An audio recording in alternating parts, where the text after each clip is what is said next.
You will never get angry again. Not because you suppress it, because you will make it biologically impossible for anyone to reach the switch. Here's what nobody tells you. Anger isn't strength. It's a contract. Every time you lose your temper, you sign over control of your nervous system to whoever just insulted you. You become a puppet, and they're holding the strings. In 1809, Napoleon screamed at his foreign minister Talleyrand, insulted his loyalty and honor in front of the entire court. Talleyrand didn't flinch.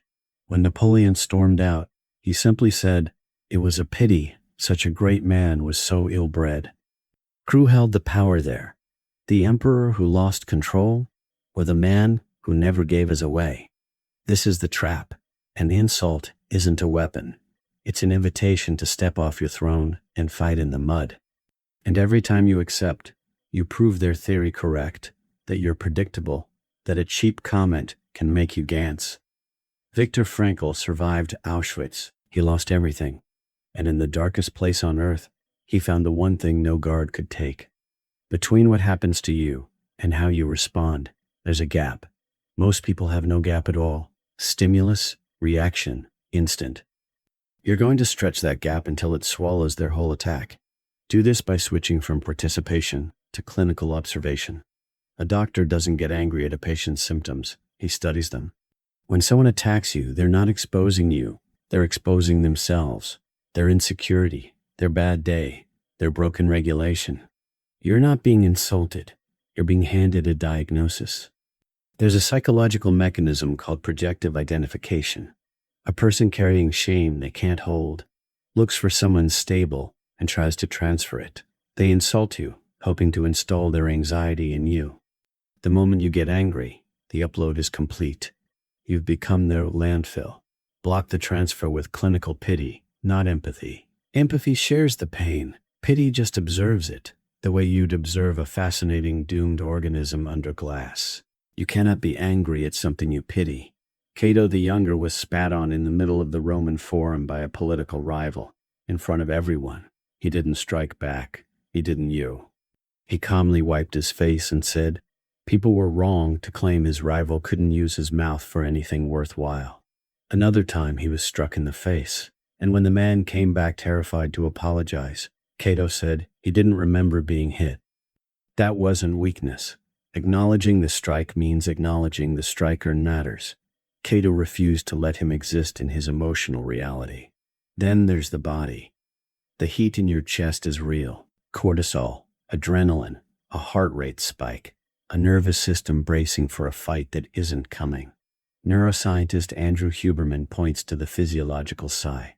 2 sharp inhales through the nose, 1 long exhale through the mouth. It drops your heart rate in seconds. Do it while they're still talking. As they get louder, you get slower. Your blinking slows, your posture relaxes. In the animal kingdom, prey rushes, predators walk. This isn't calming down. This is a display of dominance they can't consciously name, and it will unsettle them more than anything you could say. Now the hardest part. Don't defend yourself. Defending is agreeing they have the authority to judge you. Instead, agree completely and amplify it past the point of shame.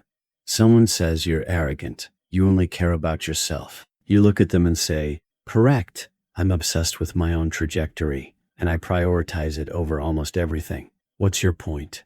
Their script breaks instantly. They built an attack designed to expose something you're hiding, and you just handed it to them in the open. There's nothing left to expose. Marcus Aurelius ruled the known world and still had to deal with traitors and fools every single day.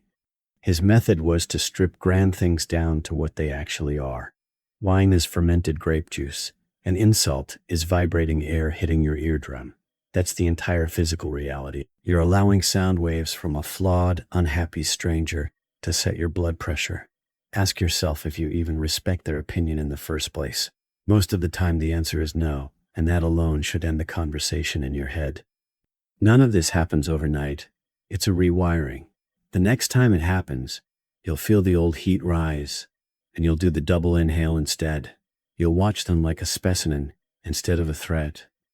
You'll let their momentum carry them past you while you stay still. And eventually, you'll notice something uncomfortable. When the noise finally stops, you're alone with your own mind, and you have to ask who you were actually angry at this whole time. So which one are you right now? Still handing out your gold to anyone who provokes you, or already learning to keep the vault shut? Tell me below.